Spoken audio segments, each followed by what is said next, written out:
This is Matt, and this will be a quick, straightforward video on how to find GPA from percentage online. So to do this, I like to use this site right here, gdx.in, percentage to GPA Converter. It's quite a long URL, so I'll put that URL, in fact, in the video description, so you can just click on that as a link and you will wind up on this page. So from here, we can do a percentage to GPA or GPA to percentage with the drop down there. We can also choose the grading scale. So there's 4.0, which is the most common, and the 5.0 or the 10.0. So by default, we have 4.0. You literally just enter your percentage in here. For example, 85. Let's say we'll do 90 and then we'll click calculate.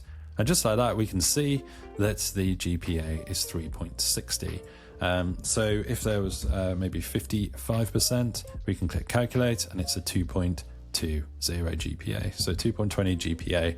Just like that, you've got all the maths and the formula down here. You can copy and paste any of these values in if you need to, put it in a document or something, in your resume, whatever it is. That is percentage into GPA. We can also do GPA into percentage as well, just by flipping that around like so.